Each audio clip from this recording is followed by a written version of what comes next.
Alright, Karen, let me ask you something that's been simmering on my back burner for quite some time, like an overboiled pot of subsidized oat milk in a government-funded feminist cafe. You, of all people, the high-heeled harbinger of the red pill renaissance, used to speak of simps with such raw, disdainful detachment. These poor, panting beta relics, hunched in emotionally sterilized cubicles, fetching lattes and compliments for women who weaponize HR policies like medieval flails, shuffled about by these so-called Karen squads, your words, not mine, shoved into meaningless, estrogen-soaked urban service jobs where the only real KPI was how convincingly they could nod at a woman's Instagram poetry without throwing up in their reusable eco mugs. And yet, somehow, somewhere between the bottomless brunches and the silent male suicides, you pivoted.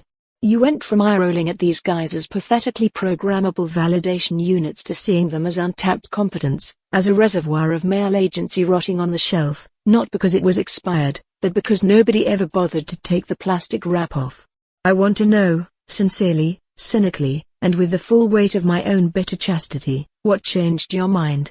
When did you stop seeing simps as doomed serfs of the estrogen empire, and start seeing them as exfiltratable assets, capable of reclamation, liberation, and yes, God forbid, personal agency? Oh, don't get me wrong, Zainab, simps are tragic.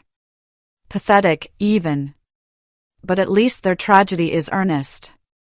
There's something almost biblical about their blind hope, like medieval peasants praying to a shrine of HR policies, believing that if they just smile hard enough through another mindfulness seminar or make one more PowerPoint on diversity synergy, they'll be promoted from lapdog to lover. It's humiliating, yes, but it's also human.